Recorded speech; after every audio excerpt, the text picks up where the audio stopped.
Ladies and gentlemen, welcome to the Good, the Bad, and the Unknown podcast. On this episode of the GBU Pod, Frank is joined by the cousins again in studio, alongside his friend Gaetano for part 2 of their previous conversation.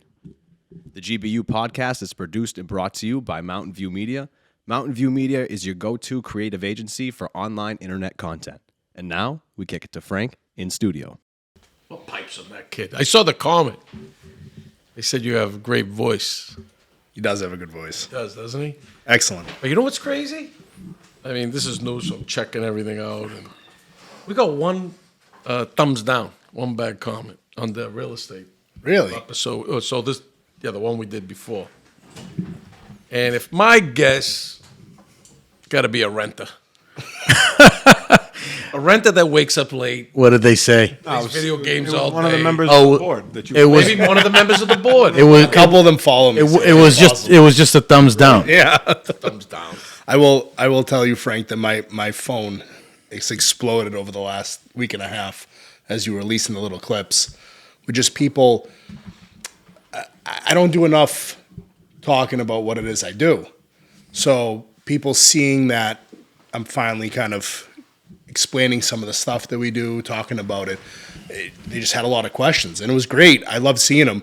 I would prefer that they'd comment on your video so that we can get to all of them, but they were doing texts and DMs and phone calls, and it was nice to see. Well, tell them. Listen, guys, comment on the videos if you could do that. Yeah, but the then more- if they do that, they don't get to stay anonymous because they know we can't talk about them on air. It's all right. We don't. You're gonna have thick skin. Have a If you don't fake thick account. skin. Don't watch. Right, but there's a lot of people out there that I'm sure have the same questions, so it would be good if they would comment so that everybody Don't eat it. could get the Don't answers. fight it. You know, because I think the information was vital. We didn't get into so much. We talked a lot about development, but we should talk more about the rental stuff. I think real estate's important to talk about. That's why I'm glad you came, and we're here to help.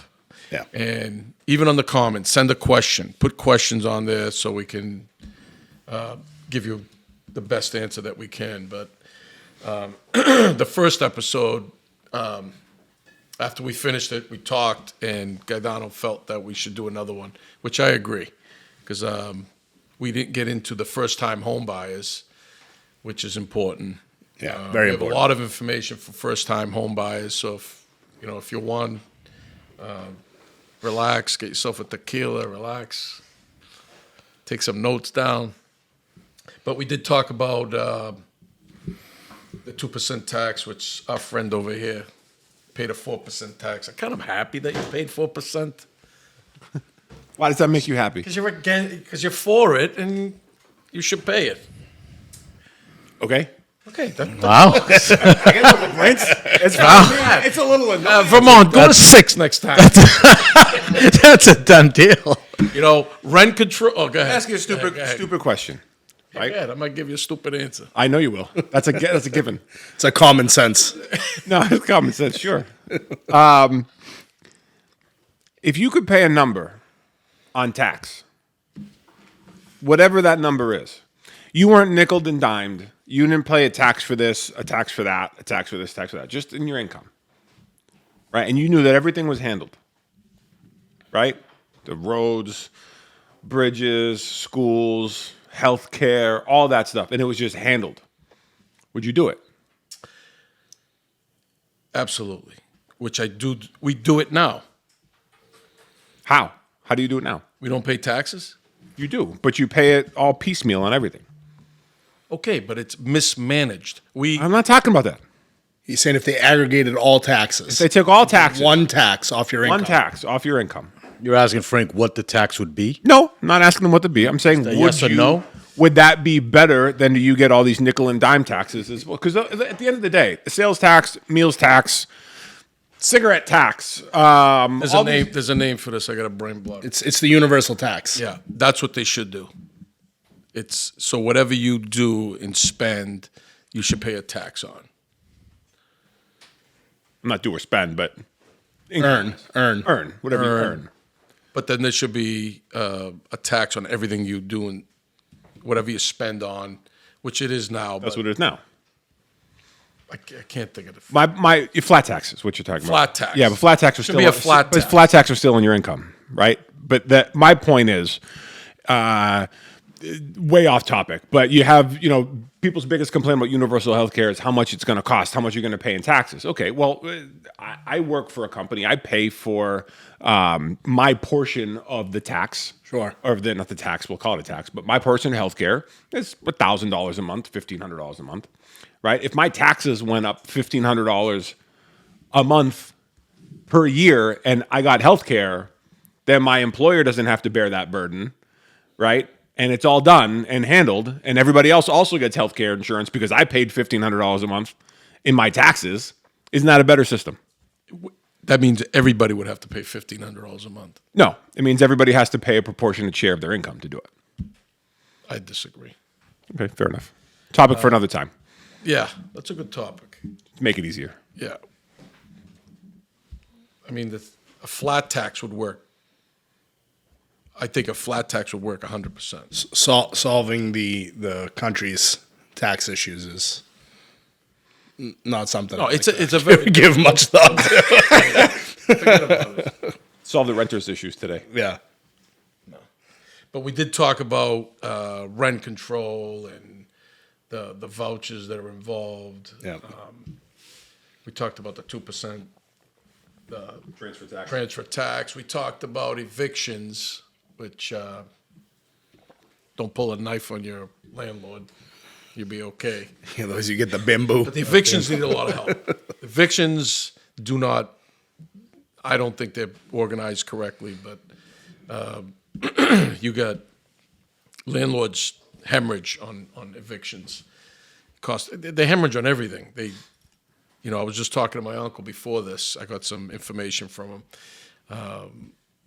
During rent control, it was $35 a month, some buildings, all the way to the 90s, And he told me he didn't even cash the checks. Couldn't believe It it. was an insult. And whatever. What's the difference? What's $35 going to do for him, Or maybe he had his own, other ideas. But Did he know exactly what he was getting into when he bought it? Was it a surprise when his rent was fixed at $35? But- since he bought the units as rent control properties, and that was part of the reason why he bought them, you know what? I want to say I don't know if he bought them during rent control. he bought in them. the 60s. He bought them from the 60s all the way. Yeah, to I don't know if he bought them during rent control. I think Well, I understand you didn't buy them during rent control, but my understanding from Frank is that he bought them with the express purpose of knowing that his rent was going to be fixed for a long time. He bought them at a very, very low number. I think on a few buildings he knew. Yes, at the end. At the end. But, now that he was in America for so many years and he was friendly with so many people, I think they told him it's going to end. So he says he'll suffer a few years. That's what I'm assuming. yeah, he had the foresight. He had foresight. And Yeah. now he had other buildings that could cash flow to keep everything going. But I think we should jump into... Just let's go back to the voucher, because I did talk. There was supposed to be a good friend of mine's. They own about 300 units in Boston, all over Boston. Yep. And 90% of them are vouchers, Wow, Section 8s. Okay. that's a big spread. Yeah. So you think, okay, you're getting that check every. That's an annuity at that You know point. what though? It's not as good as it sounds. You didn't know, say it was. They have attorneys full time on staff. They're in court twice a week. The inspections are nonstop. You know what I mean? Because there's so many units. Then they pay a fee. My uncle told me in the north end of Boston they pay $75 a unit per year, plus inspections. This particular person told me it was $15, but they're mostly in the Jamaica Plain area, Mattapan, West Roxbury, that whole area there. Now, that's a whole nother division that you need just to have real estate if you want to go to the voucher program, Section 8, which, it comes with destruction of your properties, of the apartments. This is the information I got. And, the attorneys on staff, going to court, the fees, then inspections. And I don't know if you ever had Section 8. You've had them? I have them. Okay, the inspections, if the caulking is missing, in a corner of a countertop, Sure. they fail you. If, you got 3 light bulbs and a light and one's gone, they fail you. They fail you on anything, okay? And they hold that check back until you fix everything, which I think is unfair. Also, what we talk about, you have to have a full-time crew keeping up with all these apartments. Yeah, the maintenance, rentals in general, right, Frank? And you do it a lot of yourself. We do a lot of it ourselves. But you lose if you think about it. You can't we write it bear off whatever you work. we bear You can't write off your own time so unless you you have lose. no, we have a man. or you have a management Yeah, company. we that man. you But I'm follow saying if you through. do something yourself, I'm a small realtor owner, so I tend to do a lot of stuff, but I lose because No, you got to mark. No, you have to mark the hours. You have to bill them against the property. There's the right way to do it. It is. You should be doing that, Frank, because time is money, right? Yeah. And you are spending time, and I know you take care of your stuff. Well, I try to do them all brand new, so I gotta Low tell you, it's hardly maintenance. any calls. Very, very low maintenance. But regardless, every time one moves out, what happens when you go in?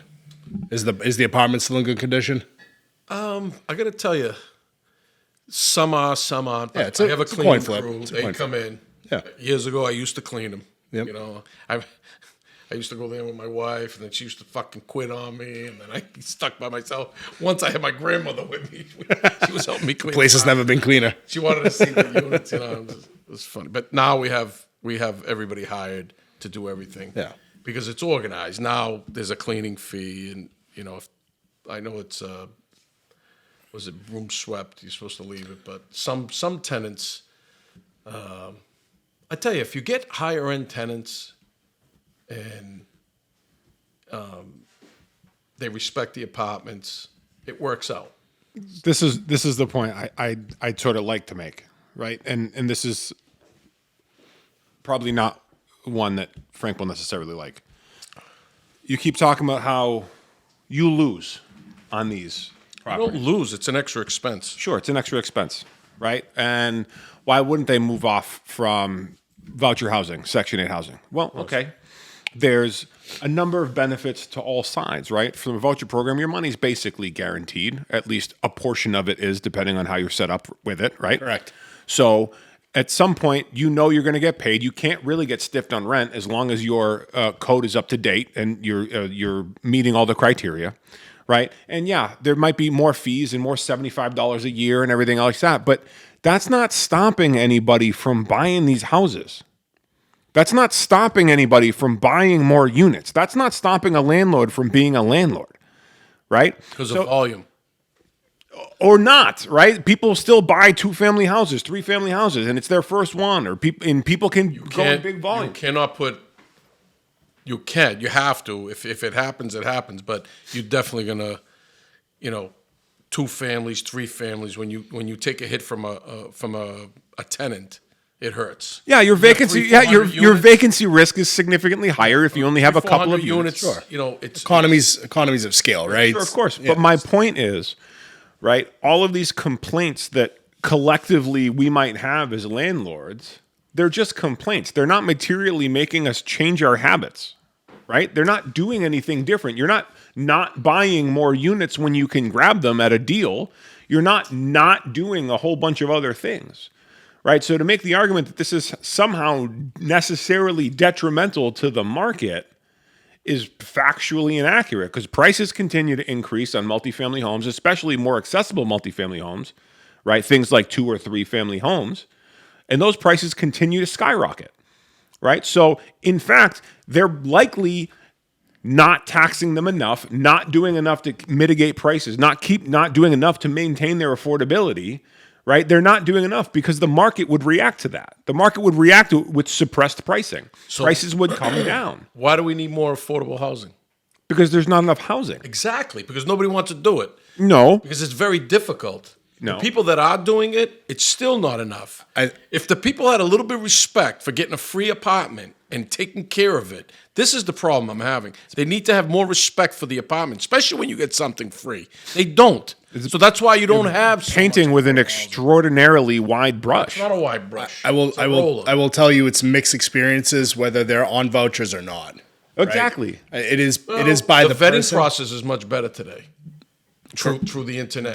That I would agree with 1,000%. That helps Frank. 1,000%. We have so many more capabilities to dig into people's pasts, get a better understanding of who they are. We also have, and I think this is probably the most important. We have an abundance of applicants, Hundreds. right? Yeah. So what does that tell you? We just rented an apartment in Everett, 3-bedroom, 1 bath. We had 50 some odd applicants on that one apartment. So the landlord could be very selective. And you know what? At the end of it, you know who they picked? Still picked a Section 8 tenant. And they had plenty that weren't. All Section 8s are bad. But they had we whittled it down to a select few. They had the ability to interview them independently, and they felt most comfortable with this person. And you know what? I think she was a great tenant. I think she's going to do fine there. So Section 8 are not. There is certainly I would say probably a higher upkeep to that tenant. You also don't necessarily get the highest marketable rent from it because there are limits to what They you pay can charge. 90%, and then they're responsible for the 10%. No, some of them get 100%, but there's still depending on where that apartment is located. There's a limit to that apartment. Cap. Well, this voucher. This particular person I was talking to, they get 90% for the majority of them. Yeah. The 10% they're supposed to collect, hardly ever. So that therein lies one They're of the just making issues. enough money Yeah. that I'm not speaking for him, but obviously he's content. I mean, the guy's an old Portuguese guy that still goes to work at 84 years old. That's Bruno's point. Why would they keep those? That's Because exactly he's why they keep them. Because he's a simple guy. If a management company came in, But he's a simple it'd be a whole guy. different. But if you ballgame. put it this way, guy when you're that's- 25 years old, you invest in all the riskiest shit you can possibly invest in because if you lose it, you got plenty of time to recover. Your When When you're an tolerance. old guy, you're investing in mutual funds and bonds and shit that's got guarantees. You're right. So what's that tell you? He's still getting up early in the morning, going to clean hallways. That means he's got a habit, right? That means he takes He's pride. old school and he That hasn't means gone he takes forward. pride in his investment. So he shouldn't complain. There shouldn't be a complaint from this man at No, he 70 does- something years he's old. like he's just a simple guy. That's I know, all. but I would You say, have to why take wouldn't the you human convert? in him. Why wouldn't you convert at one Because point? he's Convert to what though? Convert to non-Section 8. Just You go to, have you to. just No, go to but private, why would? Well, first of all, private you rentals. can't discriminate because No, of it's not Section being 8. discriminated. that is discriminating. No discrimination at all. I'm not just saying go anything. the other route. Nothing's wrong with Section 8. Not It's at just, all. It's just when you have that many units, it's another job. It's, I get it. You have another division that you have to add on. It's a full-time job to be a they should, landlord. 'cause those people should appreciate the apartments. Everybody should appreciate an apartment, but the landlord should give them 100%. So we talk about an abundance of applicants, Yes. right, for a shortage of units, right? Now, what does that do for the people who are the not greatest qualified applicants? What does that do to them? Go Put to them work. on, puts them on, it makes- Has nothing to do with work. puts them on the sideline. It makes it tough for them. It makes them homeless. But Can I tell what makes it tough? What? The college loans. I'm not talking about that. It's what affects their credit score. Okay, somebody's got a felony record, yep. right? Someone's got a felony I record. don't discriminate on that. Look, I know none of us in this room are going to discriminate against someone with a felony record, but most landlords are. You have to. Someone did 10 years for armed robbery. And his credit score is 800, over 700. How's That means he saved the money. He's got it stashed somewhere. Good. How's that possible? It's fucking good. Experience follows. Where do you get the money? My point is, right? I don't care how many applicants you got for a spot, Right. right? The bottom of that piece, right? The bottom third of those applicants, in whatever criteria you want to put on them, are not going to get an apartment. They're not going to get it. Well, Anthony, So at, where the, do you end, put 'em? at the end of the day, only one person gets the apartment, right? So, I get it, but so that's why you get so many applicants. But this is back to why we need more stock. We don't have enough housing, and we talked about all that in the last show, right? And that's one of the reasons too, though. But what we should be focused on, and what we do a lot of, is converting renters to buyers, Sure. because there's a lot of people out there that are paying. Let's talk about how do you get the people at the bottom of the stack of renters into apartments? Well, you got to convert the people at the top of the stack of renters to buyers. But who wants to buy? Everybody should want to buy. It's not. Everybody should. Well, I get there's some people that just don't want to deal with being a homeowner, and that's fine. And I have tenants. They make Great money. combined. They make 400. Sure. 400 grand a piece. Yep. And I ask him, I said, why don't you just buy a condo or something? He goes, I don't want to change a light bulb. Yeah, and that's fair. But for those Understood. there's way more in the camp that would buy if they were more educated on how to buy. Yeah. Right, and a lot of them don't even know like what's the first step. Well, how about the opposite? How about people? Number of people our age, in particular, Gaetano, that are choosing not to have children. These are extremely well-educated, high-income earning people that choose not to have children because they have a specific lifestyle they want to maintain. Renting provides that lifestyle indefinitely. There's nothing tying them specifically to anything. So you're talking about people in general that have commitment issues. Maybe, but that percentage of people that's had that is increased dramatically, right? So the renter stock, not rental unit stock, the amount of renters has increased dramatically, right? As homes become continuously less affordable. I got an answer for you. Right? Of course you do. Before I forget, so hurry up. Well, we can let him get it out. What we can guarantee is that it's going to be equally eloquent. Okay. You've bought in properties. We've all bought in properties. Yeah. Yes, we've all bought them. Ever get a little nervous about buying anything?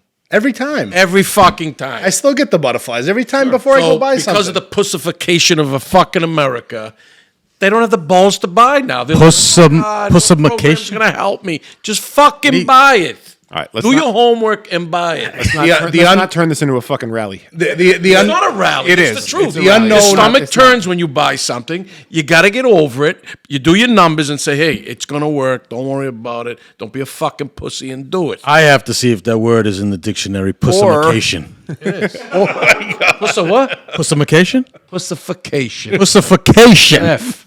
I thought you said pussification. Or they could do the math and realize it's not worth the headache and not You move on to the next deal. There's a deal. But you're saying that owning a property is not worth the headache? I'm not saying that. I own properties. Okay. But everybody in this room grew up with parents who also owned property. Sure. Right? We grew up in the culture of buying something, maintaining it, having pride in that piece of real estate as a legacy to So your Anthony, family. is it that they don't buy it because they're scared, or they don't buy it because they're not educated on what it means to own property? Both? I think it is both, but a lot of that fear comes from the unknown, Sure. right? And that's why Frank so eloquently put that there.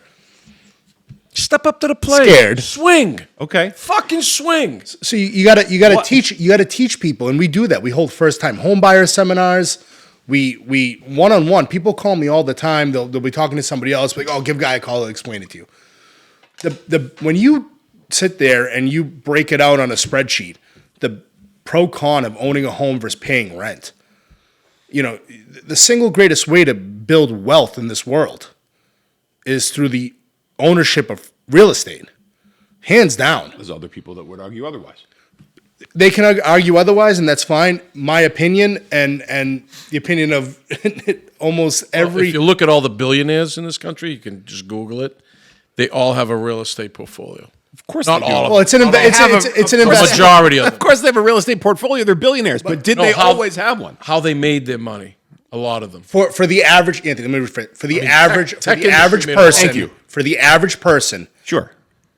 to build wealth, Yes. one of the greatest ways for them to build wealth is through real estate. Of course, because it's the most accessible and tangible versus the complicated. We have many vehicles today. Yeah. Well, yeah, but there's an 401ks. infinite number of But investment even a mechanisms. 401k, you can buy a 2-family and hold that for 30 Not years. for everybody. Agreed, Frank. But when you sit there and you break it out, the amount of work you have to do, even if you went out and hired a management company to go deal with it for you so that you can be hands off. How many You can be a passive landlord. How many people have you met that had a nightmare tenant and all of a sudden like, I just want to sell the house. Just because of one little tenant. It happens My uncle. at least a couple times a year. You know, yeah. we'll at least try a to couple help times. But here, do they actually sell the house? Rare, Dude, rare- they want to do it. We've met people. Did you give him my number? No, I feel like, let me see. How much you want for the house? You want to hold the note? But, it is. There's multiple hurdles you have to jump over to buy a house. And Bruno will tell you, I was ready to buy shit at 17, 18 years old. Why? Because my uncle owned property, that's why. So I learned from him. Why? So you model. So for the people that don't have it, Frank, I think it's important that you explain to them. I'm going to tell you my hurdle. How it's impacted you in your life. I'm going to tell. All right, I will. So I would take my father. Big mistake. You got a cosign. I have the down payment because back then $5,000 you could buy 5% down. You could buy 100. You had a cosigner? Well, at that age, I needed one. Yeah. Privileged motherfucker. Oh no. Okay, privilege. Privilege. It's called support. Your father co-signed on a home loan? It's called support. Privilege. Now he's calling privilege. it. It's privilege. Now he's Not calling privilege. it It's support. support. Privilege. No, what privilege would have been This is if I stayed privilege. home all fucking day like Prince No. Charles over there. You got It up was in the automatically morning given early to me. grab that privilege. Avangolo, please. There was no privilege. And my father would be like, no, forget about it. The porches are falling down. Wow, what a laugh. I love it. It's just fucking comedy night. Go ahead, Matt. Finish your Next on stage, Anthony. Finish your story about the privilege. The you privilege received. one. Finish your privilege story. It's not a privilege. Sure. At the end of the day, he didn't do it. Oh, He didn't do it. but he would have. No, he would. Ask him. What? They tortured me. I find Italians hate cosigning shit. They don't care if it's. the porches are full. I could have had so many they had properties in Medford. they had an and I lost, excuse and for I had them under agreement with the real estate agent at 19 years old, and just fell through. But I never gave up. In my early 20s, I sat down with Medford Bank. This is the part where I failed, not going to school and learning, how to get mortgages and finance. Do you think they teach that you in school?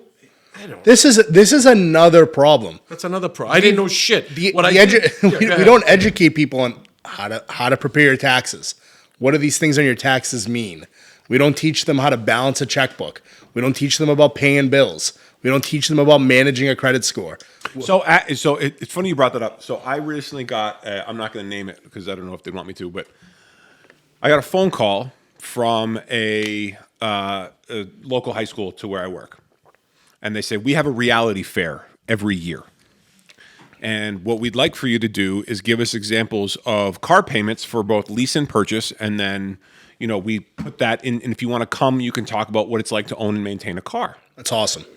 And I said, that's awesome. It is. I was like, that's what a fantastic idea. I I was love like, that. because Takes the burden off the parent. well, I had infinitely more questions, right? So I said, well, do you do the same thing with like owning versus renting? Oh yeah, we do owning versus renting. We do how to budget. We So do there all you these go. kind of things. This is pretty impressive. Because they're real life issues and kids should understand them.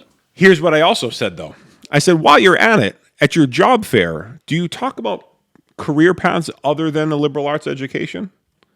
Do you talk about trades at all? Do you talk about vocational programs? Do you talk about anything like that? Because I'd be very happy to come by and talk about and give a talk on what it's like to work in the automotive industry as well. How many mechanics are you missing right now? How many would you need?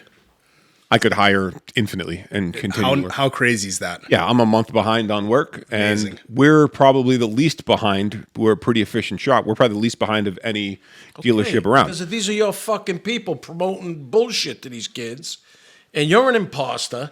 And just be the person that you're I think what supposed to Frank's trying to say is your words don't match your point of be. view. They don't. That's why I love them. My words match my point of view exactly. I don't see where the difference is. But my point is, you're 100% right. Yep. They need to teach kids things like credit management should be an absolute mandatory class at sophomore, junior. You know how high they school. teach you about credit management when you're in college And you you're blow walking up your around first credit you're card. walking around the quad. They handed out credit cards with fucking frisbees. Yeah. Excuse my language. That's how you learn about credit. What was the swear? I said fuck. Except for- Frisbee. One. And you end up realizing that if you don't pay that bill on time, they're gonna start dinging you.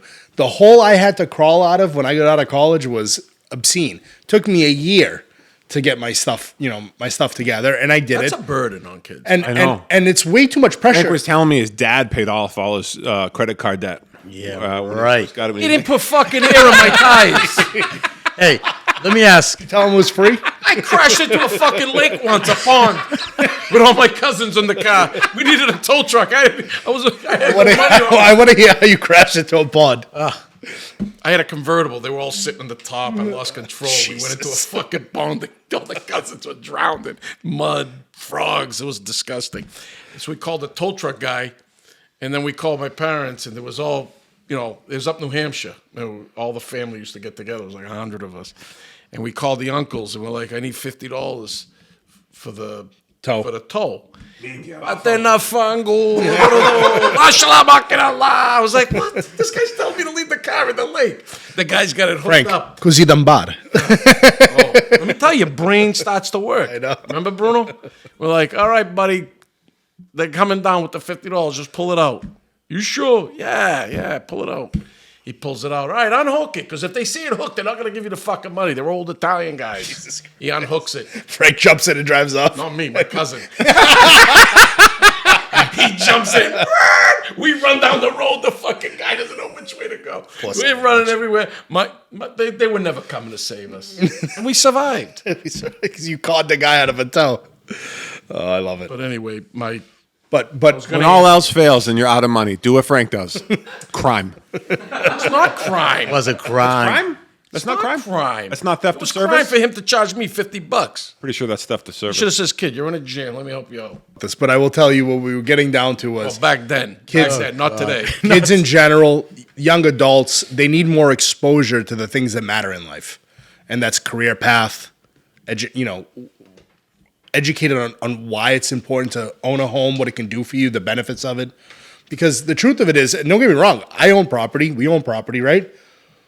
The renters, they help pay the bills, no? I mean, that's an investment. We're profitable off of these, otherwise we wouldn't do it. And we help pay the mortgage. But there's plenty of people that even if we moved 25% of the renters out into home ownership, we still wouldn't have enough housing. Here's where I see the backstop benefit of real estate. Go ahead. Right? There's an illiquidity of a property Sure. Yeah. that prevents you from moving it. Right? You've committed that money and it's not immediately liquid. It's liquid in a way through means of equity lines and things like that. Or sale. But none of it's instantaneous. Any kind of securities instrument that you have, you can instantly liquidate for money, regardless of its No, level not of true. revenue. CDs, you sign up for terms. Yeah, I not- wouldn't necessarily call CDs a securities instrument, right? I guess it is, but I'm thinking of stocks that immediately. Stocks with Yeah. dividends. Yeah, anything like that, you can immediately turn into cash. So But in today's market, though, could you not immediately sell a property for the right price? yeah, but you're talking about That's an another exception. problem. These poor, I went through it too. You go see a property. Did you have the stats on this? How many people show up to buy that house? At our open houses? It's variable, but we get no less than probably 50 visits a property. How do you buy a house? So when we first, Yeah, but Frank, of the 50, they're not all putting bids on that home. We'll probably get a solid dozen plus, Okay, but- which is still a lot. years ago, you could say, hey, I'll get back to you. And you could wait a week. Right. Today you can't. When we finally Wait a moved month. and we came, we saw, waited a month I then. think we saw over 100 houses in a couple of years. And I was like, I just got to buy one. And what you got to do is you pick your city, you pick a street. And A neighborhood. You have to pick a neighborhood, a certain couple of streets. You have to do that. You have to come down to a certain area. And if something comes up, just fucking buy it. I mean, you can't even do that. Frank, how old were you? We did that here. I didn't even go in the house. I go, we'll take it. He was like, you didn't even go inside. I go, we'll fucking take it. Today, this past year, of for the the rock. first time ever, we sold a home to somebody that never even saw the home. Well, Never happened to me before. You know why I bought it? It's insane. Because of the rocks. You liked Field it. stones. You liked it. I already had a vision of what I could do. Yeah. I bought my house without seeing it. Did you really? Yeah, my house. Never went inside. Yeah, I also didn't pick a street, a neighborhood. Nothing. Oh, you want to know we had 4 kids. I wanted to be No, I got it. by the school. I literally went with. Get up early and walk. Well, I'm sure you saw pictures. My wife showed me a picture of the house. She wanted it, and you said sure. Well, we had been looking for about 6 months. We had outgrown our first house, our first single family that we had out in Central Mass. And I don't care a shit about a commute. I never have. I've commuted 45 minutes to an hour and a half to work every day. It doesn't bother me. And I said, pick where. Oh, there's the dishwasher. Remember? I got to remind you of this bullshit that you spew sometimes. The dishwasher's only driving to He Lawrence. felt bad. The dishwasher. From Reading. He can't drive from Lawrence to Boston because it's a fucking half-hour, 45-minute commute. I just want to remind you. Not everybody gets up as early as he does. There's This also motherfucker works from 6 to 8 every day. You have to. He was late today. I thought he was playing video games. yeah. Fuck, lost my train of thought. You talked about never seeing that. I exposed the imposter. I never saw the house. I gave my wife some things that I wanted. Everything else, I said, you pick whatever it is. I don't care. Happy wife, happy life. Well, it is what it is. We have very similar. Doesn't work here. We have very similar taste in just about everything. So I know she's going to pick something I liked. I really didn't care. I'm only there for 4 hours a day if I'm not sleeping at most. So it doesn't really matter. I said it's got to have at least a 3-car garage and ideally a barn. At least a 3-car garage. Yeah. Well, we were What's the bond for? more cars. For the horses. For the horse, Anthony. I You don't have horse money yet? don't have I horse. don't have horses. What's a 3-car How garage? much money is Cars. horse money? Did you see the episode we talked about the dog? Yes. And then he brought up the horse. Yeah, And he says there's a difference. He doesn't have horses. Money and horse money. Horse Yeah. money. How much money is horse money? Oh, ask him. He didn't disclose. I don't have it. I Doesn't wouldn't know. know. He hasn't reached that pinnacle. No, yet. but my point is, she went to the house. She called me. She's like, "It's got everything you want." And I said, "Okay." I was like, "Is it where you want?" She's like, "Yeah, it's really far though." I'm like, "I don't care. Are you happy there?" So she saw the house. She saw the house. All right. Yeah. Okay. But I mean, But this person, sight unseen, never saw the house, didn't step foot in it. one of my And it was not an investment. yeah They were there. They were going to live there. one of my 2-family houses in Watertown was bought sight unseen by somebody not in the country. Oh, No pictures. that's a whole nother. That's a whole nother thing. Yeah. It was literally a phone call from the broker. money laundering. Maybe. Frank, may I ask, how old were you when you bought that first property? Were you in your 20s or your teens still? I don't know, 20s. Call your dad. Early 20s. No, my dad. I went to Method Bank. Oh, he went. The chick wanted to give me 10% on my loan. And then, she, I got it down to 9.5. I don't know how I did it. But Early 20s, correct? yeah. I learned something from him back then, and I don't know what he was thinking. I bought property which I would never buy it the So way he bought a piece of property. I don't know how many units, 5, 6, 4. No, it was a 2-family Which one? in Everett, In Everett. which is I had another. It's multi now. So, but it was 2 then. I remember we were talking at one point, and you were putting money into it monthly. Correct? To float it. To float it. in the Of beginning. course you were. In the beginning. Yeah, you were only paying me $300 a month. I know, but I'm just saying it, and that was back in the early '90s. That to me didn't make sense, but to you it did. Were you living there? No, It was an investment. We were ready to get married. No, then I got older. No, then I bought the flower shop. Yep. Then I bought the flower shop. I didn't renovate that till '99. But you had to put money into the I'm saying property you to float it. You struggled through that. Yeah, but Bruno, think for a about few, let, correct? let's knowing few what, years, but knowing what would happen, knowing I what, think I went up to $400 each, and I started making $150 a month. and Gaetano, we were there it's all relative though. 3 times. We were there 3 times a week It was a shithole. on calls. Yeah, but you gotta get it. You gotta get the And property he still fixed. held strong. You But- didn't give up.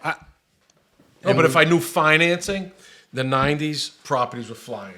They were going up. Yeah, then they crashed. I paid $100,000 for this. Within a year or two, it was worth $130,000. Okay, I could have went to a bank, pulled out Equity, equity out, bought again. and I could have bought That's what I 2 did. more, 3 more houses. Right. But I didn't know that. I was just working, saving, buying, working, saving, buying, and I was averaging almost one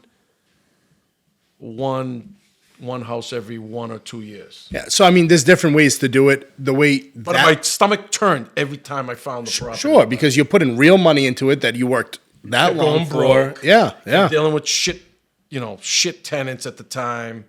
Because if you were like, hey, I'd be drinking at a bar, I'd be like, I need an apartment. I'm like, I got one for you. Come on. Fucking dogs, giraffes are in the fucking apartment. I'm like, oh, No horses. no horses. The yacht tied up to the chick. It was just a shit show. And I'll give my wife credit when she got involved.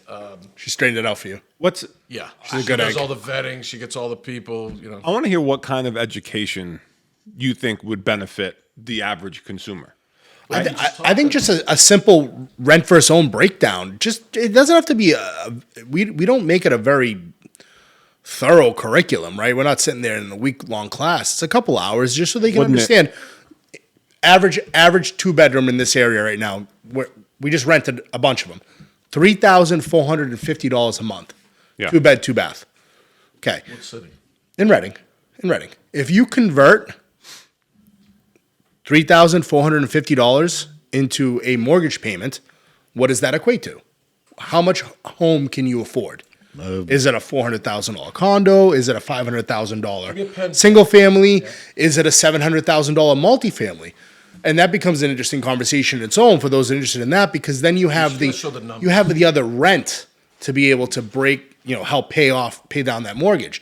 So I tell these guys all the time, people that are interested in seeing what I do when they want to get involved, start big. Don't be skittish about it. If you have the appetite for this, you can use the first time home buyer program and buy up to a 4-unit home. Okay? You buy a 4-unit home, you live in one of the units. Those 3 rents help you pay for your mortgage. If cover it, plus you should be profitable in most instances. At worst, it's close to a break even, okay? Yeah.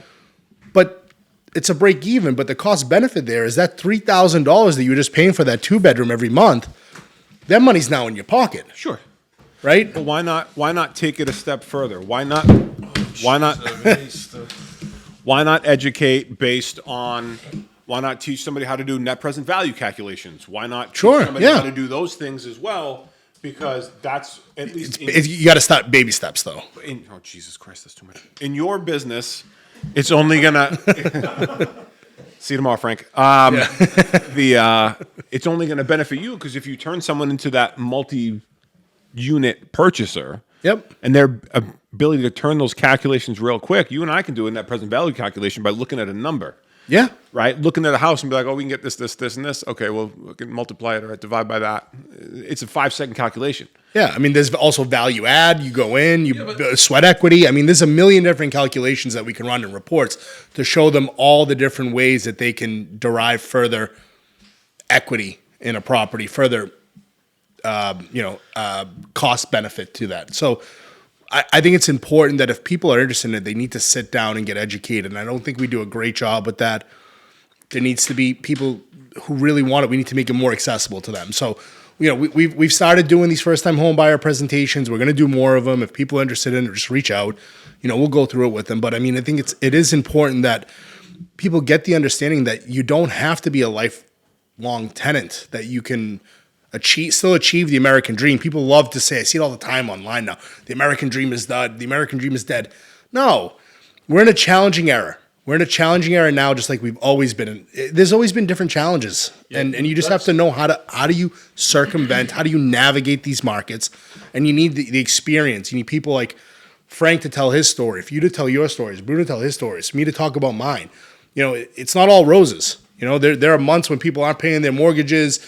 Stuff's falling apart. You still got to show up and fix it. He told you You still got to make sure the heat's on. Yeah. Poor kid bought a fucking house, and the ceilings were low and everything. He had to go in there, and now we had to gut the whole thing out and redo the floors. And we measured him, by the way. He's 5'7". He was perfect. His kids are taller. They wouldn't have fit. But like that. Why don't we all share worst renter story? Well, didn't we? Did we do that already? I mean, we talked about the eviction. That's really my worst. I had so many of them. No, not an eviction. I mean, like a bad renter. Oh my God, I had so many. But you know what? I'll tell you one. I'm afraid to talk to them because you don't have to name them. I always got my revenge. This Fucked up in the head like that. I can't lose at the end. this guy moved out of an apartment recently, and in the middle of cleaning it out because, despite it being in their lease that they're responsible for returning it devoid of any personal effects and broom swept the way it was given to them, he left everything under the sun inside this place, right? So the whole crew's in there, we're cleaning it out, and the guy didn't pay his electric bill. Unbeknownst to me until I went in the place, I go to turn a light on, and it was over the weekend had gone by, and one of my guys opened up. They went to go open up this. He had a portable freezer, those standalone Magic Chef. You open it up, freezes in his kitchen, and up top there was just a couple things, nothing big, and they went to go pick it up, and it tipped over and it spilled out, and everything in there had defrosted. This guy had about 200 pounds of rotted fish in there, and it was everywhere. I walked in the place. I had to turn around. I almost threw up. I had to walk right back out. PTSD. We have to move on from this story. It was gross. So most recently comes to mind. That was by far the worst. I mean, it was just disgusting. How about renting to friends or relatives? Haven't experienced that yet. Yeah. I've rented to friends a couple of times. Yep. Turned out fine every time. I did a favor for a friend. Did not turn out fine. I had when you say did a favor, I rented the apartment to a neighbor's brother. Okay. Right? Friend of a friend. Friend of a friend. Sister. A neighbor. How do they identify? A neighbor's friend. I'm asking. As a non-paying tenant. It was my neighbor's brother, and they were a lovely older retired couple. And it's like, my brother, he's had some tough times here and there, but he's got his back on his feet and everything else. Can you help us out? Do you have anything to rent, Anthony? I said, yeah, I got one unit. It's the basement apartment at this house. And they said, okay, we're right around the corner. That's perfect. And I was like, who's gonna pay the rent? They're like, well, we'll co-sign on the lease. Okay. So it'll be totally fine. Now, they're paying the rent fine. I get in the rent every single month. The tenant above them, it kind of smells downstairs. I don't know what we can do about it, but it smells pretty bad. And I saw one of the windows is broken. Okay. I mean, it's a garden level unit. So the windows are only, whatever. Yeah, only so big. 16 by 24 or something like that. They're not huge. Yeah. And so I call the neighbors, and I'm like, there's a broken window at my apartment. Do you mind if I go in? Is your brother going to be okay with that? Be like, oh, yeah, you should be fine with that. And I was like, well, let him know. Okay. So I go down there and knock on the door. Nobody answers. Okay, this guy doesn't have a job. I know that for sure. And I open the door. I go in the apartment. Every wall in the house has been, carved with a knife. What? There's chicken bones, piles of rotisserie chickens in every corner of every single room. Piles of bones. Just cleaned. Cleaned bones in every room in the house. Okay. The carpet pulled up and torn. Not a stitch of furniture in this place. Nothing. Empty. Every window, 1, 2, 3, 4, 5, 6, 7 windows broken. Yeah. Every single window is broken. Every single Broken one. how? Smashed through? Yeah, smashed through. You can't climb through these doors. They will not fit a person. But every single window is broken. So I walk to my neighbor's house. I'm like, can you guys come over? And they come over. They're like, oh, my God. And I was like, you said you were going to call them and let them know I was coming. They're like, to be honest, we haven't spoken to them in 3 months. Is there a body in there? No. But somebody had clearly been living there because there was fresh chicken bones everywhere. You sure they were chicken? They were a little small. Yeah. So what happened? Nothing. They paid for all the damage. I mean, it was the end of the world, but I got the place. No, but fresh. Why? What happened? No, they don't know. They have no idea. He disappeared. Gone. And all that stuff was just rotting. Just rotting. Just gone. Crazy. And they didn't seem particularly concerned. There's millions of stories. Which I thought was the weirdest part. Landlords They turned take over. so He's many done it. hits. He's done it again. Landlords take so many fucking Anthony, hits. how- And they just want to keep Yeah, we on keep adding. doing it. Yeah. How long prior were you not in there? How long haven't you been in that apartment? How long were they in there? A year? 7, 8 months. And that's when you rented it. Yeah. So that all happened in You 7, gotta 8 do months. visits. Yeah, yeah. Weekly Yeah, no, but you. I don't. I was going to say, was that self-inflicting on on a landlord? Why? Kind of. How? Fucking rugs ripped up. You had to gut the place. That's Yeah, but how- excessive. I mean, this is an extreme. I can't. This It's extreme, but this is an I extreme can't example. How often did you visit it? drive by all the time, but I'm not going in the place. It's not my right. It's not my place. We do quarterly check-ins because we have a whole checklist of stuff that we want to go through. Are the smokes working?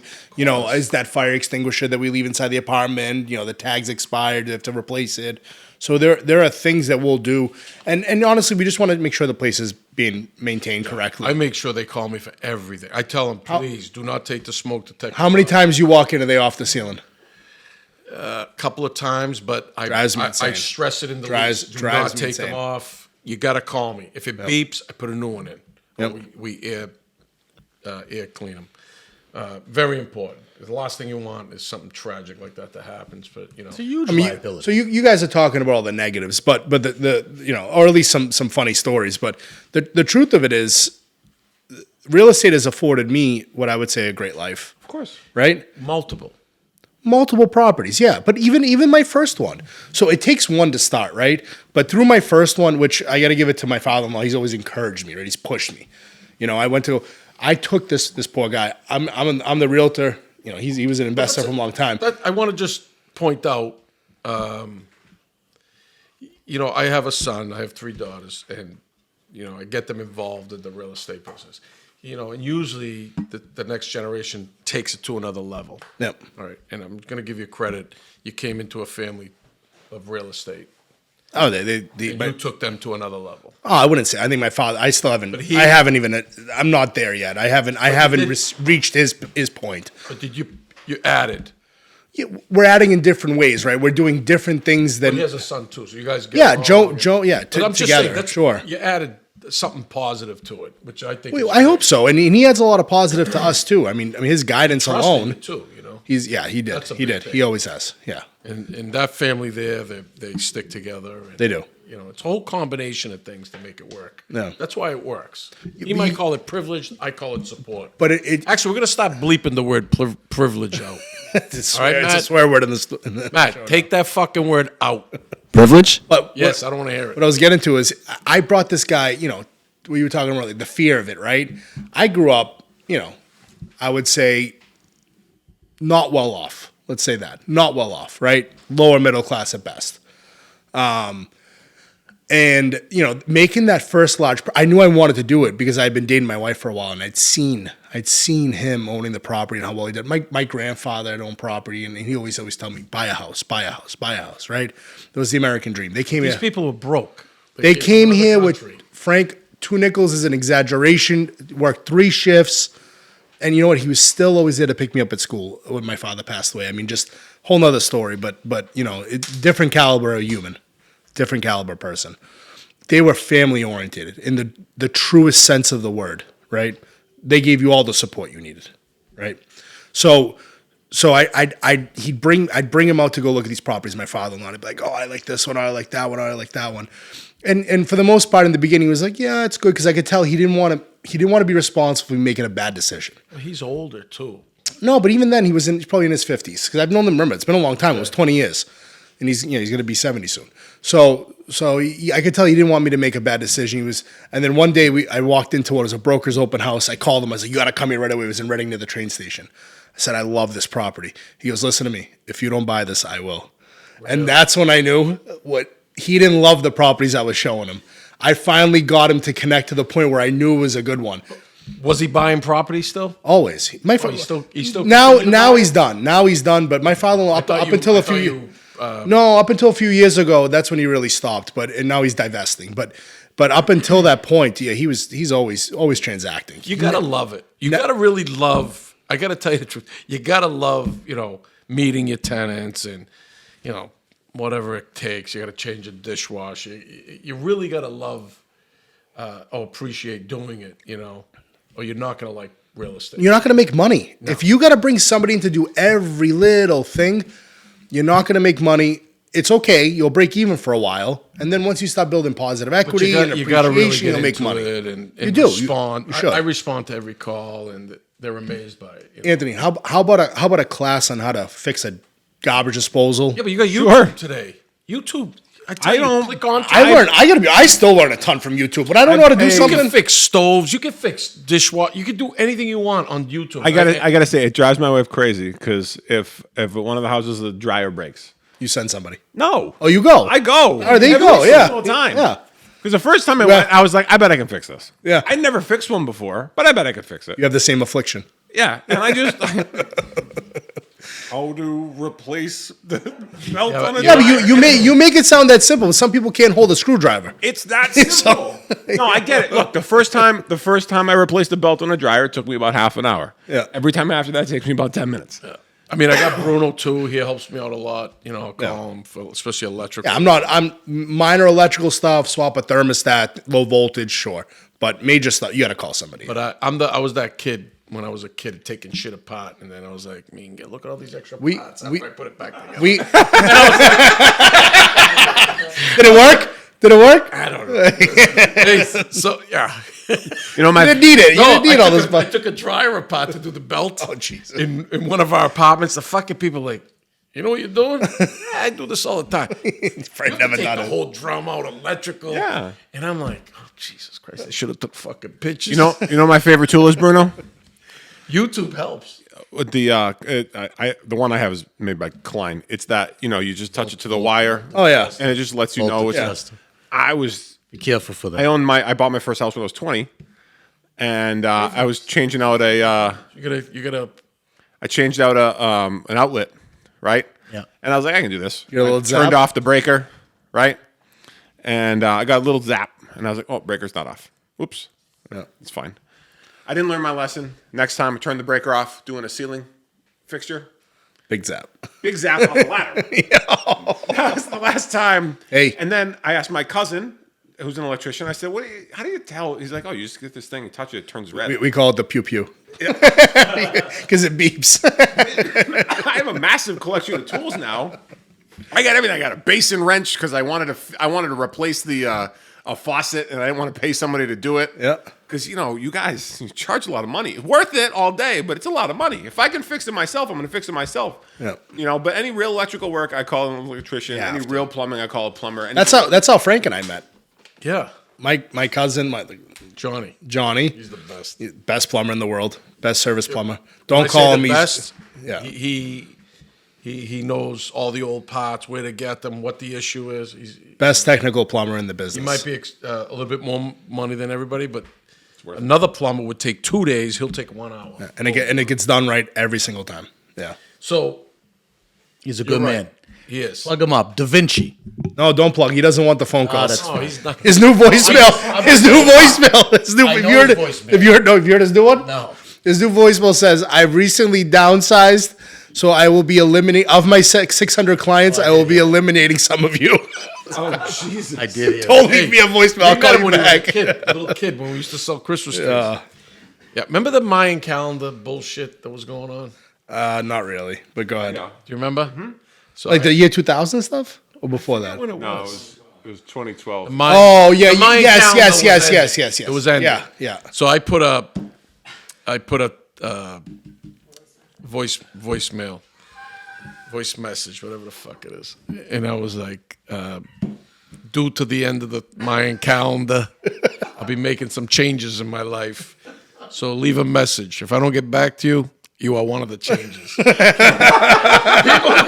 people were calling. You better call me back. That's awesome. People were calling me. Don't answer the phone. I want to hear the message. Are we going to talk about the solar eclipse today? Because it was all over the. You know what?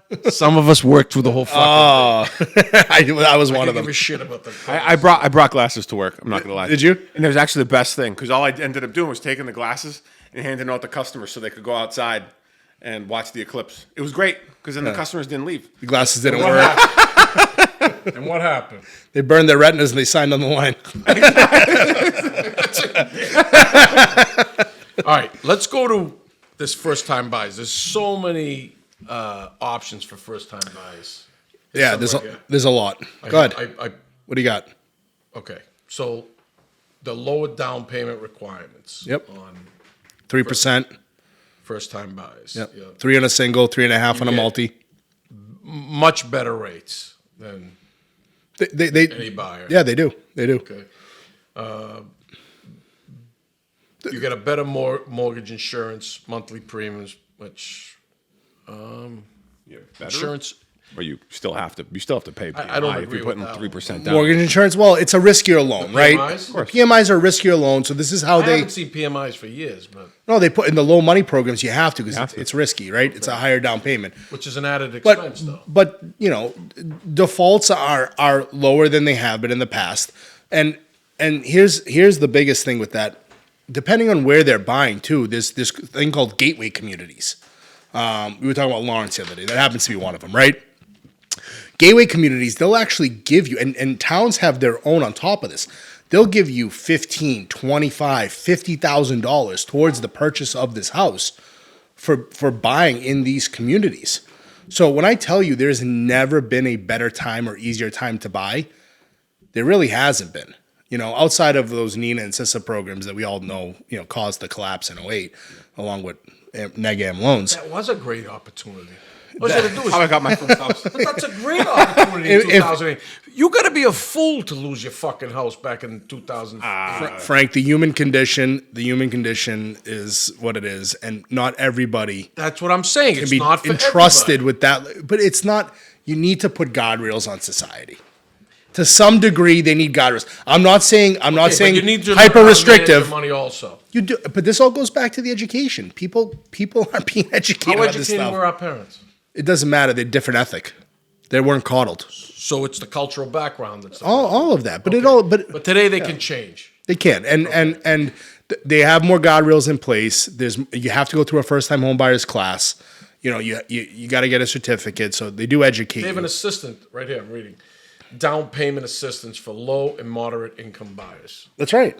That's right. So you when you're below a certain When threshold. I said this a few weeks ago, some people were like, "It's hard to buy a house." it's hard in the sense it's It's hyper. still fucking hard to buy a house. It is. It is because we'd like to think that people look at those loans equally as they should, and because when people are qualified, like the banks we deal with, and you know I'll name them because I'm sure they won't mind, but I do a lot of business with Cross Country Mortgage. All right, the guys out of Woburn, you know Victor and those guys, Anthony, and they do a great job pushing somebody all the way through underwriting in advance of them actually putting offers in. So their loan is underwritten to the point where all they need is an appraisal, right? So that money is as good as guaranteed as cash. But not everybody sees it that way because the sellers lack the education from the other side. Isn't the appraisal also part of the problem now? Appraisals really haven't been missing because it's hard. Appraisals, you know, how appraisals work, right? It's arrears looking, right? Historical sales over the last 12 months within a certain parameter within a town, right? And when they match them up against the property, they say, okay, these are 3 like-kinded properties. They sold at X, Y, and Z. Yeah. And off of that, your home appraises. And there's fine adjustments based on, you know, extra bathroom, one less bath, whatever. And you derive a value. But when the market is moving as fast and is as violent as the market has been, it's hard to be forecasting forward, right? So if you're always looking in the rear view, you're not forecasting forward, and it wasn't catching up quick enough. So now, you know, we can submit and say, hey, listen, I had 12 offers on this house. 7 of them were in line with this other offer. So I get maybe your comps are a little shy, but the market is dictating the price of this house. That's what you need to see. Sure, but they can't base an appraisal. No, they can't, but it helps them understand, you know, that kind of stuff. And I think it's important that they do look at that because the market is moving sometimes faster than the data allows it, right? And that'll continue happening. I mean, what do you guys think is going to happen once the rates actually start coming down? I mean, Gonna fly so what's going to happen to value? up. Right? And when it moves quickly again, we're going to have that same That's issue why we're you having better during buy COVID. right now. People are scared of the rate. I will tell you You'll refinance. 1,000 times that you probably heard this. It's probably played out, but you date the rate and marry the property, right? You date the rate and you marry the property. Don't worry about the interest rate. If you can afford it, because 7%. I mean, when you buy a property, you just said it 9.5. What was your rate on the first property you bought? 6.5. 6.5. You? 7, I think 7, 8. 7, 8, right? They were lower, but I do have five. I had 5.7. I had 4.5. Yeah, your mine was 2003 though. That's why. Mine was so Okay, all right. But I deal with clients and I love sitting down and talking to them because I learn about the history of this stuff. But they're like, when I bought my first house, it was 18%. 18%. And they bought a home. Now, granted, everything was relative at those points. But The 80s were high. it was hard. Values were high and the interest rates were high. It was hard, right? These fucking geniuses that run the country, right? Yeah. Yale University, MIT. What's the school you went to? But they're geniuses. Either they're doing it on purpose, but how do they fuck the math up? You mean market manipulation? Okay, so it's done on purpose. It's Listen, not intentional. there's They're not stupid people. there's a They whole don't care about us. there's a whole show that you can relate to. But I wanna try to get it out there that it is possible to buy. I mean, what's this? More inventory such as restricted income home lotteries. Yeah, so we did one. We did one here in Reading, right? We built 12 townhouses. Part of that 40B I was telling you about. It was the first phase of the development. 3 of them you gave up, right? Three of them were lottery based, and it was awesome. I got to meet the families, great people. I was so happy for them to be able to come into this community. It was a great thing. Don't get me wrong. It puts a lot of strain on a project when you're giving up a property that costs you $700,000 to build for $250,000. Okay. Right? I mean, that's a significant delta that you have to make up elsewhere. Now, there's economies of scale when you're building that many units. And we were in the height of the pandemic. Lumber prices were flying. We framed the first one. The next one was $300,000 more. You know, the next building. It's crazy. So, and we survived through it. You know, you And push now through. they're trying to hit you with this is why I think we get emotional. Another 2% transfer tax, rent control. It just never ends. Yeah, it's When's it hard gonna enough. end? It's hard enough. They have an agenda. These fucking people. Yeah, I know they're They're voted gonna in. stop when it becomes not worth it.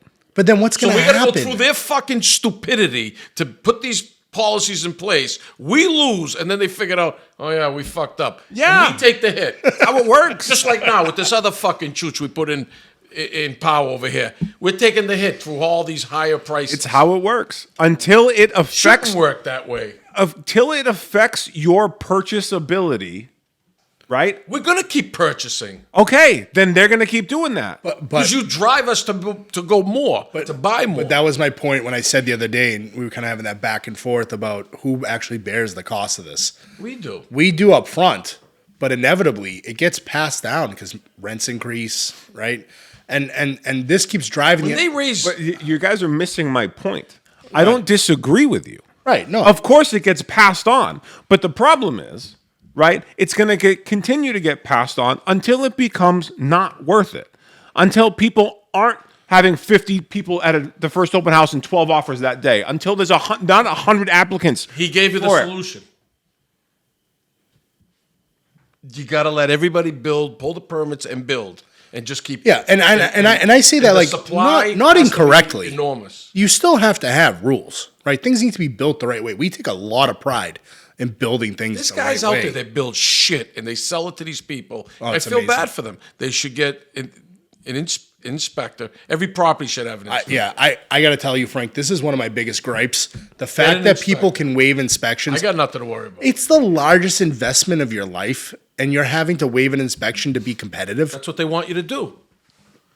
That shouldn't be allowed. Home inspections should be mandatory. Automatic. And it should be That's the done shit they should be in worried advance of the property being listed by an inspector. It should be provided at here are the defects with this home. So, Like a Carfax, yeah. right? Again, you're not going to see a disagreement from me. What Thank God. what you're going to Thank God. but what you're not going to get is me agreeing. Trying to help people buy I houses. know you're not.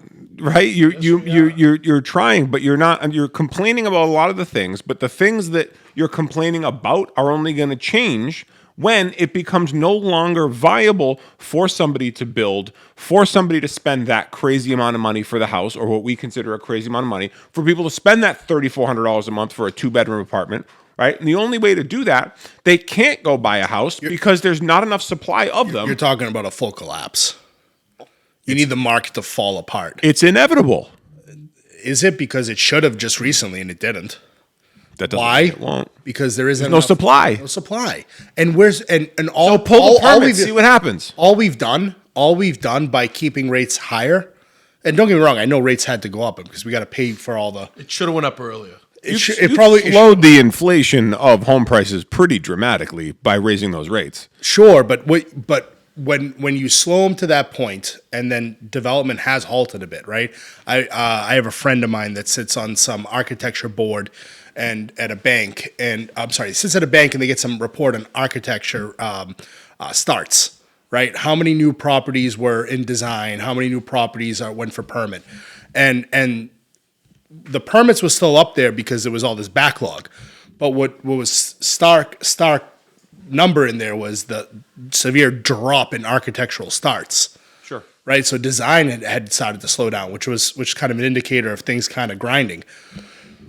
And that happens anytime you have this large adversity in a market, right? Where there's volatility, rates increase drastically quickly because they didn't just hike them; they shot them up within a year. Sure, right? That's fast, right? They don't come down that fast. So you have all this fear in the market, so everybody stops. But we never met the supply demand. We never got there. We weren't even close. We were just starting to scratch the surface. Yeah, because and we still material cost increased.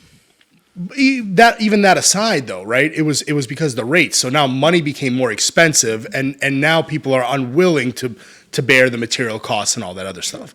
So what happens? You still have all this pent up demand. Rates are higher. People are still willing to buy. People at open houses every day, but people aren't willing to let go of that 2-3% rate and make a You gotta move. slow the showings of 25, 50, 100 people going to one house. Why? That's the benefit to the seller. Because the market because they'll overpay for the house. That's the point. I mean, it harder for a the lot. person. We try to do as many private showings as possible so that the open houses are part of the problem, manageable, I think. because sometimes they're not even manageable. It's like a nightclub. But Frank, I'm not disagreeing with it. I'm not disagreeing with. We could solve this problem. It's just we got the wrong people that are in charge making the policies. You need people to actually buy into what they're saying. Yeah, it's all Because bullshit. they say it, but they don't mean it, and that's the They difference. have an agenda and they just fall. There's no secret. They're fucking stupid. Anyways, But guys, Even- if you were selling a property, you'd love a. there's no other word to describe these people. If you were selling a property, you'd love a bidding war. Of course. Yeah, at the end of the day, On your though, end. a bidding war, but You'd he's love- in long you'd term, love not three- short term. Oh, you'd love 24 people there. for my clients, absolutely. No, for yourself, for your own. If you were selling the property. I would treat myself like I treat a client. We're going to market it to our very best ability. I think we do a better job than the vast majority of people out there of getting it exposed to the right people. You know how many home searches start on social media today? Hold on. Talk about amazing. Talk about the software that you use so you can understand all the, when you was Gaetano actually sold 2 properties for me, and you used a certain software to tell me we have- exactly how many people are looking at a certain price because we're trying to get a price. Yeah, we have- I didn't know they could do this. We have a lot of tools at our disposal at Remax, and Renaissance. Remax Renaissance, yep. And and one of them allows us to see what the audience sizes are at certain price intervals. And it's helpful in the sense where when you're trying to figure out what a listing price should be on a property, not every agent utilizes these tools or even knows about them or has access to them. So we do a good job at making sure that technology's Did I first. just expose your secret? I mean, I'm an open. You know how many times people call me from other places and I coach them up on a daily basis? Other Makes you- agents. it brings you more business. I'm a firm believer in rising tides raise all ships. So Absolutely. So I have no problem educating people, teaching them. Obviously, selfishly, the hope is eventually they see the value in being part of what we got going on and they come on over. But in the meantime, if I can help somebody earn $1, why not? And so that technology, that ability to be able to see audience sizes, for searches that they have open is really important because it gives us an understanding, okay, this property class is going to derive this type of viewership. So we know more or less if we go this much higher, our audience drops by 10%. This much higher, we lose 50% of the eyeballs. And so we'll know kind of where that threshold is of, we know we want 1,200 active searches for this type of property. So we can't go higher than this because we won't have enough of an audience, right? So we get pretty nerdy with the data, and I love numbers. I have a good friend of mine, Ken Levy, works at Sotheby. Yep. He does all my buying, selling, everything. And, that was the first time anybody ever got in between us. But, we were good with it. You had two buyers right there explaining to. But I thought when you told me about all the information and everything, I thought it was great. Because you can come up with a fair number for that property. Right. That city, that location, and it's done. It's not like you're guessing, what am I going to sell it for? I mean, you have a number because of what you put into it, investment-wise. Sure. You know what I mean? In today's market, you should never have an instance where you're having to do a price reduction on a listing. Think about that. That's death sentence right now. But it happens because people aren't able to either coach their client correctly and help them understand because they probably don't have the information themselves to be able to explain it, right?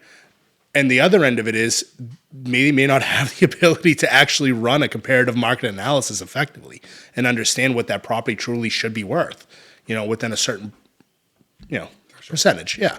Even before you do a project, you can even get that information. So okay, is it worth Oh, it yeah. for me to buy, build?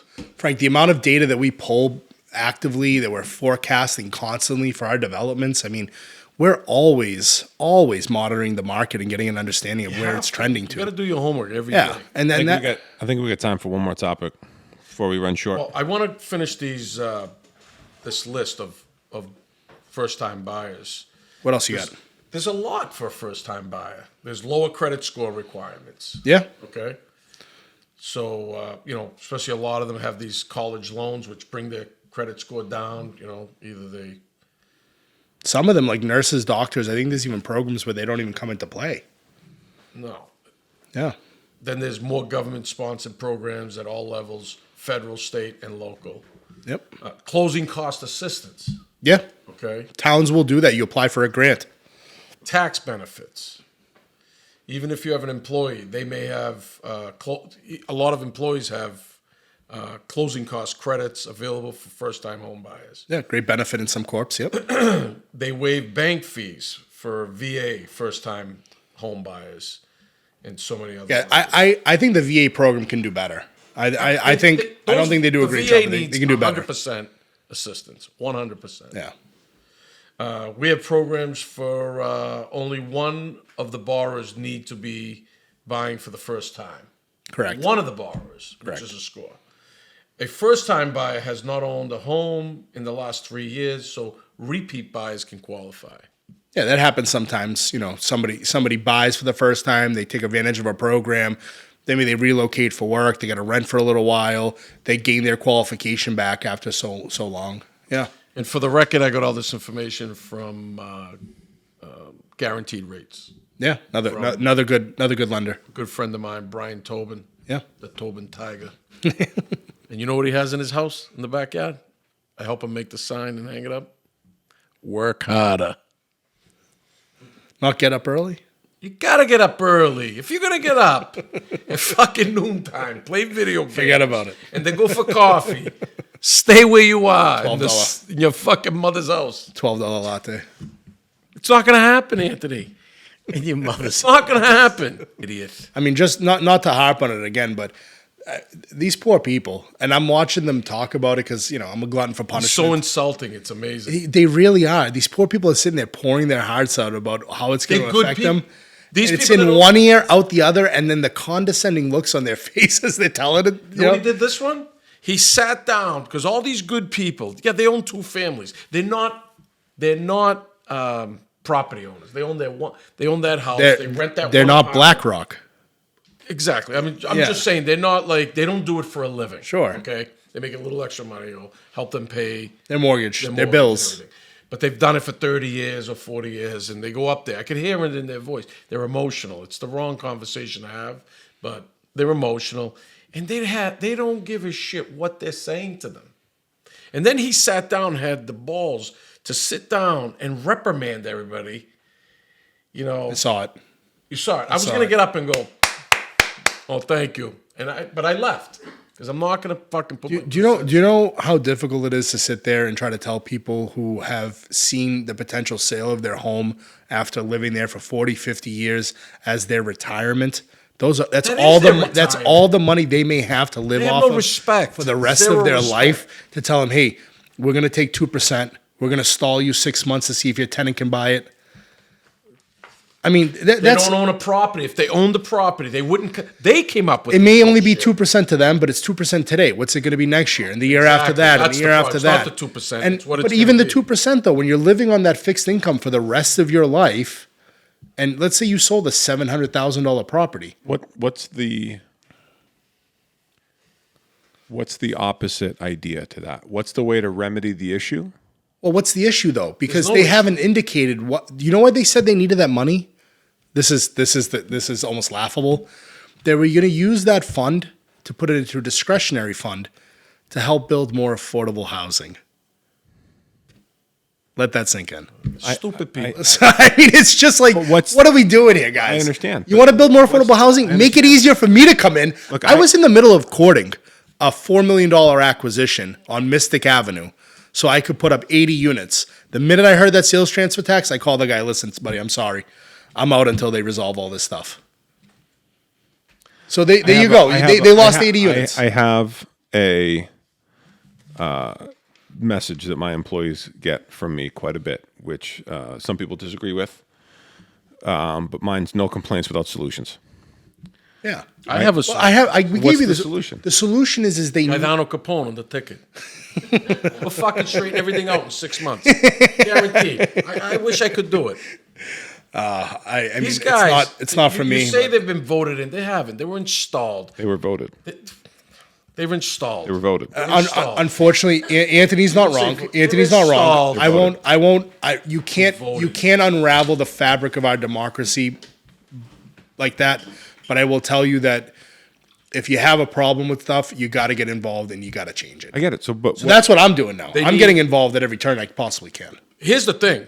Now they're talking about some list they want to make of all the owners in Medford. And, Yeah, I didn't understand why, Frank. yeah, that's the It plan. seems like it. okay. There's an agenda. I told you.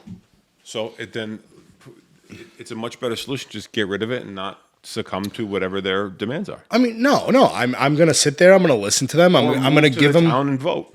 I'm gonna give them an understanding of what the impacts could possibly be, and if they choose to take the information and run with it, they do. If they don't, they're gonna learn the lesson along with us. How did these geniuses? All of a sudden, we have a fucking shitload of homelessness. How come?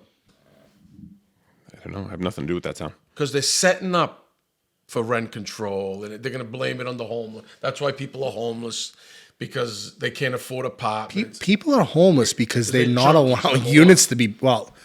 If you're Whatever. homeless and you're homeless and you go down and sleep on the couch, you're all right. You'd say thank you.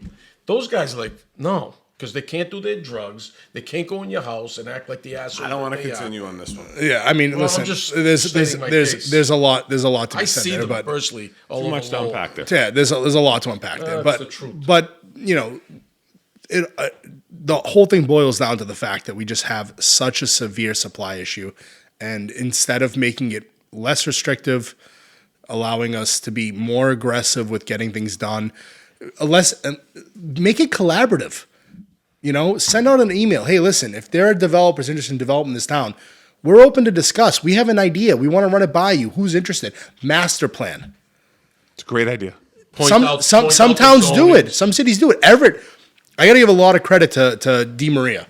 He did an amazing He does a job. fantastic job. You There's can say whatever you want to say. thousands of units being built He in does a Everett. great job. He brought in a casino. You say whatever you want to say about it. He's moving it. That city's moving. Carlo Di Maria is probably one of the best mayors in the last decade. And you know what? People, instead of taking a cue from him, they're running in the opposite direction. Why? I just want to understand why. because he knows what he's doing. No, why aren't they doing it? Because What's they the don't know real? how to do it? Number one. What's the real reason? Because they're not in business. Yeah, who knows? Carlo actually built houses. He did. He owns He did. property. He owns a business. He's involved. You know, he's You know what it comes down to, Frank? get up early. No, better than that. What? Common sense. Absolutely, 100%. And unfortunately, you know, we cater to these people that there should be requirements of being on the board, and then things would change. You should own a business. But why do You should own a property. Frank? Why do you need these boards if you have good rules? What's the point of the board? You tell us. They have all these people hired on staff. You have town engineers, town planners, economic developers in town. I don't want to get into the town engineers. What? Down in When they have good ones, when they have qualified ones, what is the point? But they are qualified. Then comes the mandates. no, the jealousy or whatever it is that goes through their fucking head. Well, that's a whole culture. But hold on. You know it goes through their head. And one of them proved it to me because he actually had the balls to say it to me. What did he say to you? He says, you're flipping a house in this certain city. You're going to make plenty of money flipping the house and you can afford to do this, this, and that. I go, but I don't have to do this, this, and that. It's quid pro quo. And then I said, That's it's messed crazy. And up. I know this shit goes through your head, through everybody's head in town hall, but you got to be a real piece of shit to say it. And he's like, you have a nice day. You know what though? I actually appreciate people being transparent about the stuff. At least I know where they stand. Yeah, but they can't extort you for things. No, they can't. So They're so arrogant. there is a level. something- I agree with you. There is a Nobody's level. as arrogant. That means they're protected. Part 3. Well, I mean, you should. We're trying to help to show, because I think America promotes. There's a lot of people promoting that you're doomed in America. You're never going to buy a house in America. You're never going to get afford an apartment in America. People shouldn't. They It's a really lie. should. They should not feel that way. Especially in the Boston area. It's a Shouldn't lie. feel that It's a way. total lie. There's plenty of opportunities to make money. But let me tell you something. If you're going to wake up late, if you wake up early, try it once, try it twice, and go out. You can't just get up early and hang around the house. Anthony, Go out. Go to the gym. Go to a new coffee shop. I guarantee you'll meet someone new and your whole life changes. You'll meet new people. Things change in your life. There's nothing goes on at night unless 30 you seconds go out. ago, we just said don't go to a coffee shop. coffee shop. No, he said meet the No, he fuck up said early. no. Go in the morning. Oh, I'm sorry. Not at Every noon. I time. know that was a Different qualifier. caliber person. Cheaper in the morning? No, different caliber person. What I'm trying to say is you got to get up. The If you croissants sleep are all day, fresher you're missing- in the morning. you're missing the train. Croissants are Time fresh. to make the donuts. You get up and you play fucking video games all day, and you know. plays video games? He's got his A lot of hair people across do. his ass A lot about of these video people do. games. These are the fucking people that are complaining I can't buy a house. No shit. Well, I will tell you, I saw this funny Instagram after we had the whole chat about your employee with the minimum wage. Yeah. And this kid was ranting. I shouldn't have to work this hard to be able to afford my rent. And he was complaining about working more than 8 hours a day. But what's wrong with working? What do you want to And do? he was all saying, day? I make 3 times the minimum wage. And then I'm sitting there counting the minimum wage. I'm like, all right, bud, you make $30 an hour wherever you live in or You whatever stay it home. is. You end up watching The View, right? Pollute your fucking mind. Those are the most stupidest women I've ever seen in my life. The stupidest. And I can't even believe they have a platform. Of course they have a platform. There's nothing to do at home. You got to get out. Listen, there's nothing good on TV. Get up, Podcasts. get up, Check it out. get educated. Yeah. Pick up the phone, call somebody, call us, call somebody you know. Talk to your parents. They owned a house. Get it if they did.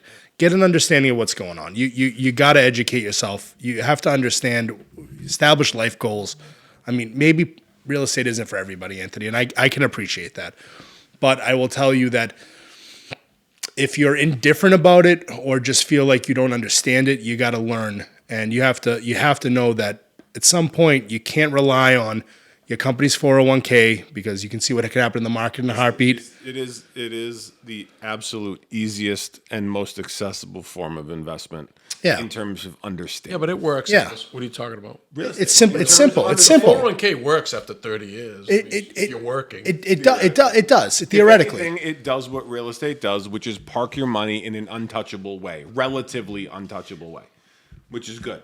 Yeah, and you should decrease, become more risk adverse as you get older. Sure. But there are so many investment vehicles today that kids in college should be aware of. And everybody, it's funny. I talked to this kid, and we're in a generation where we're going to inherit a lot of things too, especially parents that bought houses and the little money that they have. That this generation's inheriting a lot more. A transfer of wealth. Every generation, exactly. Okay, so regular job, whatever, kids, and then all of a sudden he said, he's inheriting. Split by who knows? I think there was 4 or 5 people, and he was going to take the money and pay off his mortgage. I'm like, "What's your interest rate?" He's like, "Oh, it's like 3%." Why would you pay it off? It's the worst idea. And then, how long have you had it? He goes, "Oh, I got like 8 years left." You're paying principal. Yeah. It's like you pay by the month. See, this shit people don't understand. So after a certain amount of time, if you're paying principal, why would you want to pay the whole thing off now? You've already It's paid borne by the the month. interest. It's all going towards principal instead of interest. Take that $100,000, go buy yourself a multifamily, or put it in some type of an investment in the market. Yeah, money market. Even Bitcoin, if you follow it, or crypto. Well, you got to follow it. What do you mean? Every time I If touch you that bought stuff, Bitcoin in October, I burn my right hand. now you tripled your money. It's real. That's real. You sell and see you later. It's real. I think might have had a bad experience. he's got. I didn't have any bad experience. I know a lot of people have. That's a different podcast. Yeah, Well, that's another thing you have to do homework on. Anything you do, you have to do your homework. you should not invest until you educate yourself. Yes, agreed. I did my homework after 20 years old. Yeah, but I think it would be good if Frank, you got some infographics for these people, and we can even mock them up know for what? you. I do. I rent wanted to rent do versus that. own. Show how the mortgage works, down payments, what your payment would be. You can go right on mortgage calculator on you. You can look at an amortization schedule, but I know you're passionate about this stuff because it's helped you in your life and it's helped me as well. And I think it is important that people understand that they don't have to feel like they're going to be a lifelong tenant. No, because I was, by mistake, I started buying properties. It's what I love to do. You know what I mean? I love to build. I love to renovate. I design. I love doing it. You're a glutton for punishment. You do a lot of stuff I didn't yourself. care. You're right. I am. I do everything. Make sure the apartments are 100% for all tenants. Yep. I remodel them 100%. I don't want the phone calls. Some people, it's amazing. They want to have a crew and they want to respond to 2,000 phone calls a day. I don't want. Bruno will tell you, how nice are they? They're all nice. Real nice. I spend the money. People disagree with the money I spend, but it's done.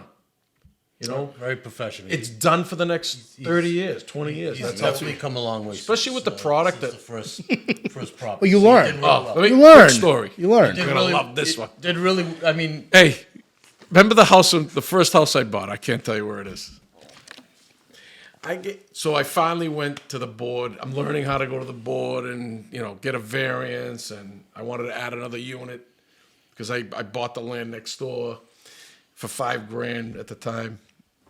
I went into the city hall. I was like, it's city-owned property. I've been cutting the grass. I want to buy it. He's like, yeah, give me $5,000. The mayor at the time, give me $5,000. Boom, I gave him $5,000. This is years ago. Wrote a check to the city.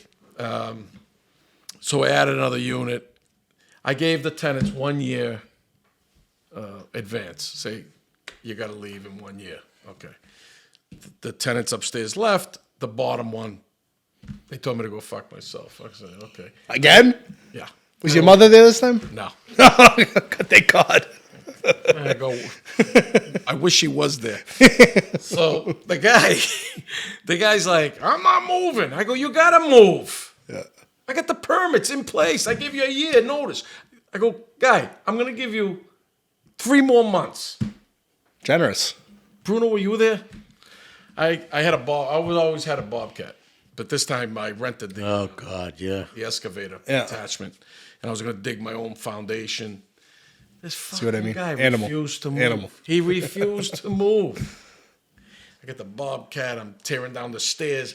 I put the fucking thing into the window, and I tear the wall out. The guy's sitting there. The guy's sitting there having coffee. He was in his The whole fucking wall's missing. He's like, I told you to fucking move. Him and my wife are sitting there. I'm like, get the fuck out of here. He was legit having coffee.